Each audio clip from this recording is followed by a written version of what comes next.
evening. Welcome to Corey's 2020 annual meeting. My name is Philip Chong, President and CEO of Quincy Asian Resources.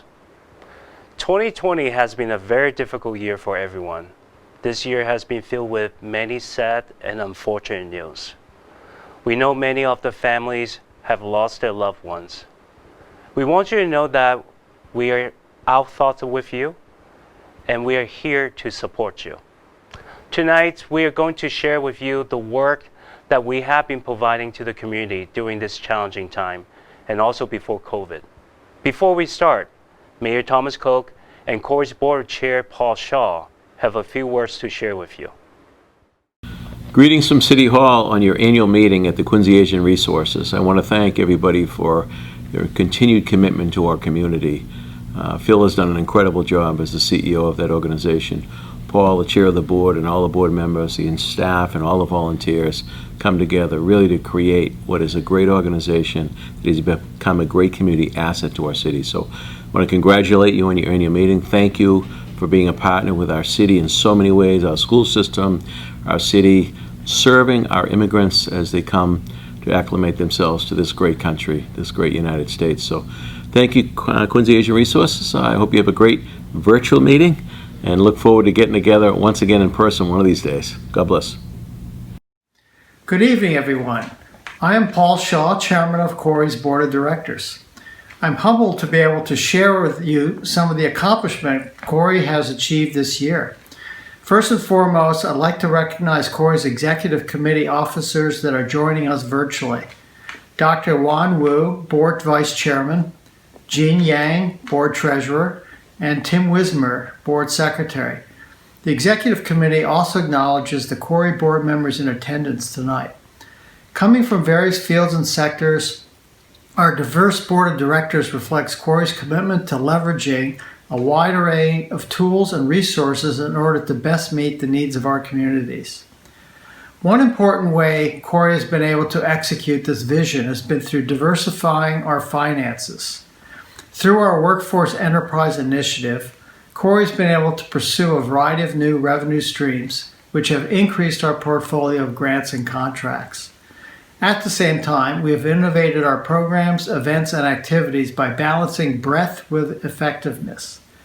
Even despite the challenges of adjusting to a completely virtual environment due to the pandemic, Corey has worked tirelessly to meet and exceed our program goals.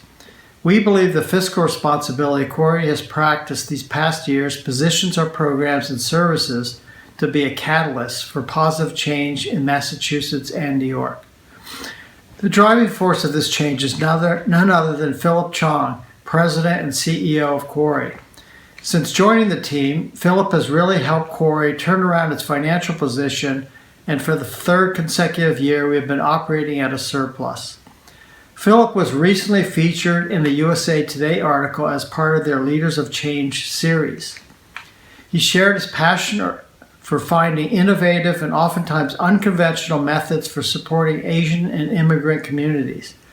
With that said, please join me in welcoming Philip, who will be highlighting how Corey's programs and services have been able to have strong performances this past fiscal year, despite many unforeseen hurdles. Thank you. Thank you, Mayor Koch and Paul. If you have just tuned in, my name again, Philip Chong, President and CEO of Quincy Asian Resources. First, I want to thank my colleagues, Corey's Board of Directors, our donors, volunteers, Mayor Koch and his team, and our community partners for continuing to support our vision of immigrants serving immigrants. I'm so proud of how far Corey has come. We are always trying to push the bounds of what is seen as typical for a social service agency. This segues directly onto why Corey chose the theme of redefining unity for tonight. When reflecting about the challenges we have faced this year and how we have overcome these hurdles, each innovation was based on us thinking, how can we serve more people and how can we bring more people together? This was our mindset as we started off every year, and I think it is the reason we saw such strong growth of our services and programs across cities and towns. Firstly, our team did an amazing job this past year to mobilize the services in support of the Asian and immigrant families, youth, and elders. Like every week, our team would be at the Germantown YMCA food pantry to provide translation and assistance services to people.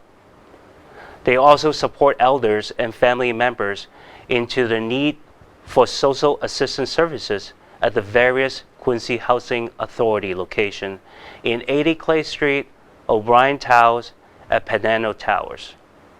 From spring, summer, fall to winter, our team is always there for these families who needed our support. And it is meaningful to us to build trust with a community that has limited access to resources. For the elders, Corey has been providing many services and activities to break the isolation. We have field trips, Tai Chi, survival English class, calligraphy, and also teaching them how to use cell phones to connect and engage with their family members. All these programs and services are free and have given the opportunities for seniors to have active and engaged life. For our elder field trips, we went on a duck tour, the Museum of Fine Arts, and even apple picking. It was a really special because for many, it was their first time getting to do these activities. We want to thank Wollaston Lutheran Church, Father Steve, Joyce, and Karen for working with Corey to organize these amazing activities as the chaperones for the elders as well. In the meantime, the Corey team has been working very hard to help create pathways for our clients to access various job opportunities. We know workforce development would be the key determination for the growth of our clients. Many of them are new immigrants or immigrants have been in this country for many years. What they need is a little boost to build their confidence through our workforce training and education programs. They need a little push to get their reassurance that they can pursue their American dream and they actually have other options in choosing what they want to do for work. I remember when we first started the Signature Workforce Partnership with Brooks Brothers. We went to its headquarters on Madison Avenue to meet with the owner, Mr. Del Vecchio. We bought a program book with the cover that we created and said, "Building the Immigrant Workforce Utopia." We have these bold ideas because we always know we are the voice and advocates for our clients, and we always choose to do the right thing for them. We provided wraparound services including language, citizenship, family, professional development, healthcare, and recreational activities to these immigrant workforce. These workers, most of them, were making a little above the minimum wage, but they know that they are valued and they know that they have been the key contribution to the community. Besides the workforce and family community services, we have made excellent progress with our adult education programs as well. In fall 2019 was the first time Corey had offered hybrid in-person and online English classes, as well as fully online self-paced English option. These changes were overseen by the adult education team, led by Dr. Susan Bleakley. Not only did we see record-breaking enrollment levels, we also very proud of being ahead of the curve in making the programs accessible and attainable through online. Many of our students, after completing their programs at Corey, will continue to pursue their education and decide to move on to professional licensure fields. Like Tammy, one of our former English program students, continue her education at the local community college. After graduating from Corey and became a certified nurse associate and has been working at the local hospital OR department. And recently, Tammy has been promoted to the anesthesia technician. She wrote to us and thanked us for the instruction and the learning opportunity that Corey has given to her. Tammy is now pursuing her degree in nursing and wants to become a registered nurse and continues to give back to the community. Tammy is one of many of our success stories and remind us every day what we are doing is not just a simple service, but providing a pathway for people to pursue their dream. In Quincy, people also look forward to going to Corey's Sanctuary events every year. Our sense of normal really began to shift after our Lunar New Year celebration in late February. Corey's festival have always been an important part of Quincy culture. The community spirit is always palpable, and our strength when we are together is undeniable. Looking back now on our Lunar New Year celebration, we don't think anyone could have anticipated just how quickly things would have changed. It was a moment of respite before terms like quarantine and pandemic would overtake our lives. It was a grim moment when COVID hit and shelter-in-place orders were announced. Our clients were scared. We were scared. But Corey was determined, no matter what, for us as a social service agency, our first priority is about the community we serve and their well-being. For those that might not be oriented to life in the U.S. or have the cultural competence to understand what was happening, the impact of the pandemic was incalculable. Not only did Corey need to meet clients where they were at, we have to find them and be that reassuring voice during the pandemic. We immediately moved all our social services to online and over the phone. We conducted daily well-being check with the elder clients to make sure they had the information and resources they need. We worked quickly with CareMan and Sunshine Travel to create and deliver fresh produce boxes to elders in Quincy, the South Shore areas, Lowell, and New York City. Many businesses were impacted and closed. We have seen an unprecedented number of unemployment rates, and many people turn to us for help filing claims and figuring out next steps. We help small business to navigate through the PPP loan application process. Many of these small businesses needed the funding as the lifeline to survive. At the end of the day, Corey wants to help people survive, sustain, and maintain their business through these hard times. We work tirelessly in collaboration with the city and other community organizations to help as many people as possible through this crisis. We especially want to thank the Boston Foundation, China, Eastern Bank, CareMan Food, Tufts Health Plan, and many other organizations for collaborating with us through thick and thin. In the beginning of the pandemic, we also saw the catastrophic crisis created intense PPE shortages across the U.S. This led us to partner once again with our workforce enterprise collaborator, Brooks Brothers. Together, we worked to transition their Haverhill, Massachusetts and Long Island City manufacturing sites into creating PPE for frontline workers and the U.S. Navy. Our goal was created 150,000 units per day.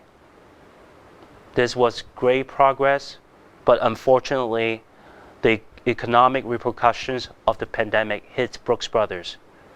They began laying off workers, and many of whom had been with the company for decades. But Corey saw an opportunity to harness the power of our community. We wanted to provide employment for laid-off Brooks Brothers employees who had sewing skill set and we wanted to continue providing much needed PPE. So Corey Manufacturing was born. We went out to mobilize our sewing workforce around New York City and Massachusetts.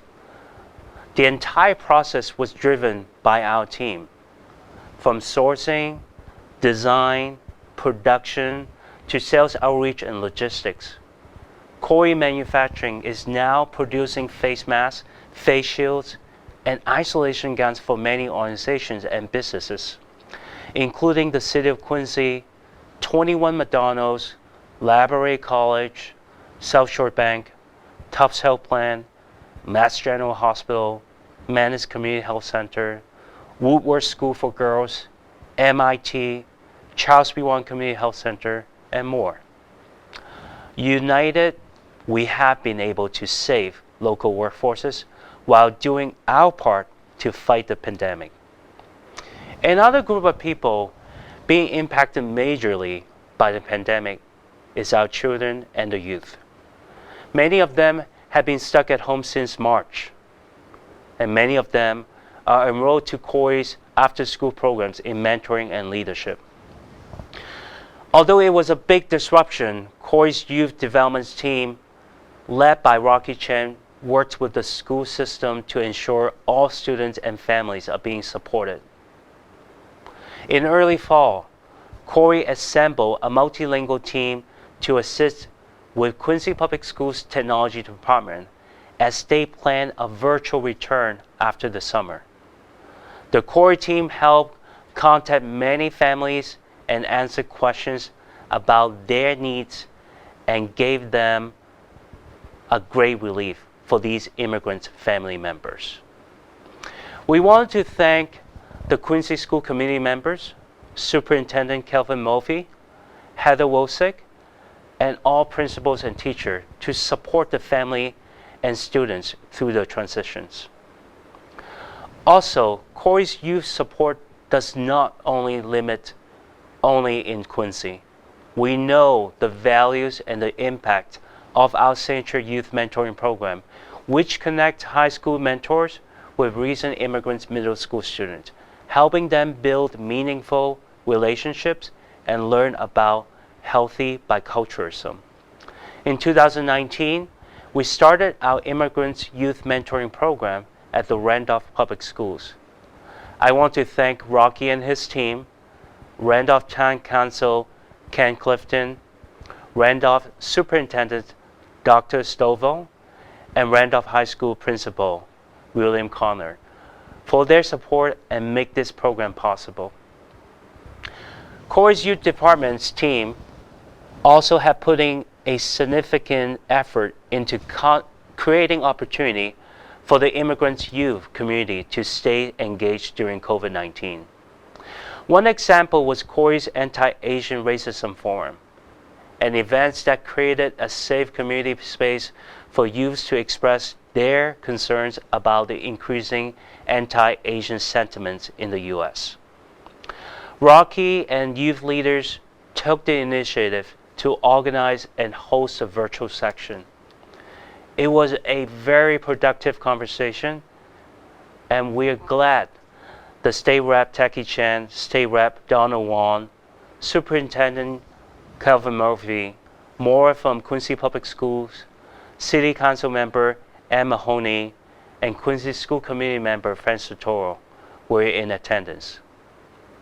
Corey is committed to providing various pathways for our children, youth, and family to grow. They are our future leaders, and all support we can provide to guide them is critical.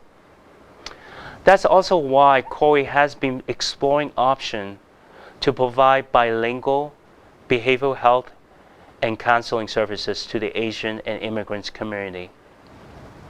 For the COVID relief, besides PPE manufacturing, Corey has been providing food security services across cities and towns.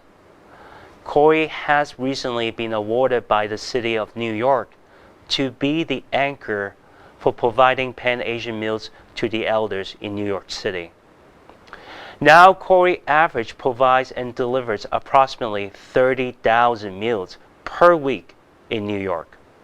We try to replicate the similar program to the elders in Massachusetts as well. Also, for another COVID relief initiative, Corey is launching free ESOL and citizenship classes to expand the access and eliminate the barriers for the Asian and immigrants community to access Corey's programs and services. This year, Corey has proven that despite social distancing and isolation, we are still united by our mission to serve immigrants community.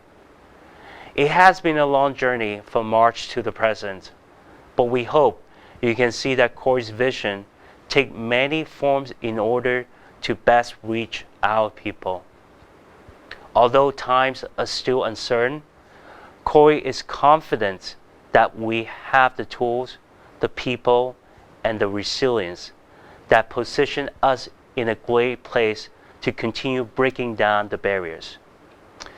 We are not deterred in our fights for our clients and against this pandemic. Our community may look a little different through a screen, but your unwavering support still means just as much. We are here to see the community through to the new normal, and we are here for you. So before I end it here tonight, I want to thank you, QATV, Helen Murphy and Mark Carey from the Mayor Office, our planning team, Rocky, Cecilia, Lily and Harry from CNC Printing, Carrie, our photographer, Joanne Kelly, Tom, and all my colleagues to make this virtual annual meeting possible. And to close for tonight's session, we have State Rep Tacky Chan, who also founded the organization almost 20 years ago, to say a few words and a great insightful dialogue between Heather from Quincy Public School and Rocky Chen about our collaboration during pandemic. Hi, this is Tacky Chan. I'm the state representative from Quincy, and I'm honored here to be at the virtual annual meeting for Corey. Corey has done an incredible job responding to the COVID-19 pandemic. The agency has a long reputation of being able to pivot and change and adapt as the environment changes around us. This situation, of course, is unprecedented, unpredictable, and they've done an incredible job working together, fill up the board of directors, the staff, and the volunteers to keep the agency moving forward. Information service is still going on. They've been able to get folks to work, whether it be the folks at Brooks Brothers got laid off to make PPE, or working with Sunshine Travel and Cayman Marketplace to do food delivery, and dressing English classes and now citizenship classes coming up, as well as looking at racism among our youth. Despite the different challenges of not being able to be together, we're still able to move forward in some ways. And congratulations on a incredible contract landing in New York City to do food delivery for those who need it the most right now. And these new innovative models that Philip and staff work on is something that we need today in Massachusetts. And models like this should be replicated by others, and we should fully support that. So I do know that the annual meeting will probably have some presentations and slideshows that you've either seen or not seen yet, depending on where I am in the video. And of course, you can pick this stuff off the website. But nothing is more important than the actual results of what is happening on the ground. To try to make sure that no one slips beneath the cracks. To ensure that people's voice is heard. And to always change, innovate, and bring new ideas forward. And this is why Corey has always been successful in its many years, year 19 now. So until we're able to meet together again in person and say hello, I do wish you all well. Please be safe. Do what you can to help others, but also be mindful that the only way we come out of this pandemic together into hopefully a more normal world is doing our part by keeping each other safe. So thank you very much and have a wonderful night. Hi, I'm Heather Wojcik, Coordinator of English Learner Education in Quincy Public Schools. Hi, Heather. Thank you for joining us for the Corey annual meeting. Thank you for inviting me. I'm happy to be here. And I'd like to take this time to ask you a few questions. The first question is, what were some of the unique challenges that you saw for the QPS ELL families moving to remote or hybrid learning this year? Well, when the schools closed completely after Friday, March 13th, our families greeted the schools with silence. It was a terrible sense of loss for us because at that time we didn't hear from any of them. Then all of a sudden emails started pouring in from the schools saying, we haven't heard from these families. Please, can we have a translator contact them? So of course, here was the heightened concern. And what do we do to reach out to these families where clearly the language was a barrier? At that time, my computer became a help desk, became firing off all these emails packed with translation requests. And actually, the requests came in 3 different categories, one being technology, another one being just the remote education experience, and then the third being the socially and emotionally impact as well. So in regards to the technology, there was the Chromebook distribution occurring daily at Coddington.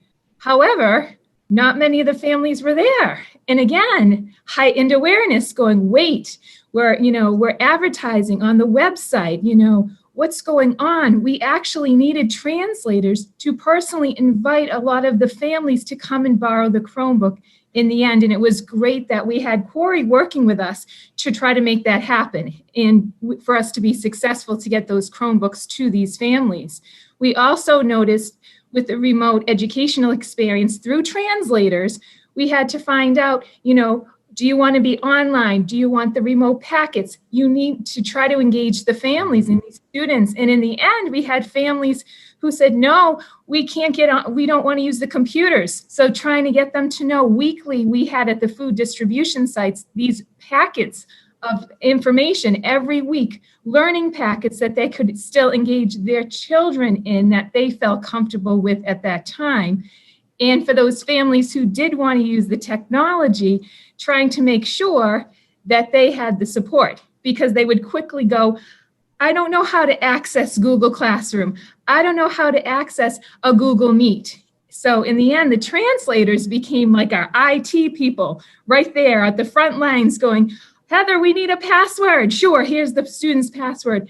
Heather, Google Meet. Sure, let me get those classroom codes to you. And that was wonderful too, because I still remember a mom, it was so cute. She sent me an email with a screenshot of her computer that had her phone number as the actual Google login number. So again, trying to, support these families at a time when we were all learning together how to get through this remote experience together as a team. And regarding the social and emotional pieces, trying to get the translators contacting the families about attendance. It's like, what's going on? Is everything all right? Finding about COVID experiences within homes. And then making sure that we had groceries sent to the homes because they weren't out to get the food for their families. And again, it was wonderful because we had the translators right there to make it possible. Otherwise, that would have been a large population untouched, quiet, and of course, not getting the support they needed for their families. So it was quite the experience there. Thanks, Heather. So I think the last question I want to ask is how are some ways that Corey and also the Corey partners have helped supported QPS to meet the needs of the ELL community? Sure, great question. Prior to COVID, it was a lot with the parent-teacher conferences and then translation for meetings throughout the year. And then during this pandemic, it really ramped everything up now with our weekly meetings and everything because we had our support hotline on September 16th, 17th, and 18th, where Corey was right there, front lines with families calling throughout the day from 7:30 to 2:30, just calling in. And it was great because it was immediate. The families could call in and quickly get answers, what they needed from the schools. And likewise, the schools would let us know, can you find and contact these families? And they quickly could have a translator available. So that was a great piece. Another piece is the mentoring programs. As a matter of fact, on November 2nd at our EL Parent Advisory Council, 2 families were praising this program. And a new family is interested in his son enrolling from Central Middle School. So again, it's great having those connections and meeting the needs of the families, as well as family literacy classes that happen due to Corey, which is wonderful. And just the ongoing emails requesting translation interpretation that occurred. So again, trying to bridge that gap between basically empowering the families so that they feel that they can engage their children in the education system and be successful. Great. Thank you, Heather, for sharing those stories. Hearing your perspective of the needs of the immigrant community, especially the QPS ELL families. Thank you for taking the time to speak with me tonight. And we are very looking forward to continuing to work with you and QPS this coming school year and in the future. So thank you. Thank you very much, Rocky. Thank you, Heather from Quincy Public School, and thank you, Rocky, from our team. They've been doing amazing work.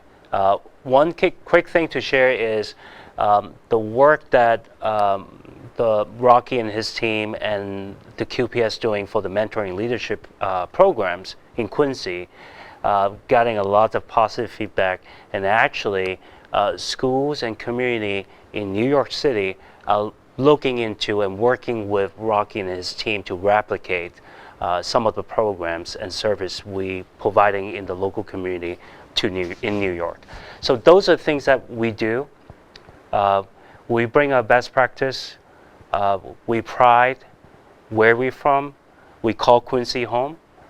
And we are so lucky to have all of your support. And thank you, QA TV, for making all this happen. And they've been working very hard. So again, thank you. And we hope to see you next year in person. Good night and be safe.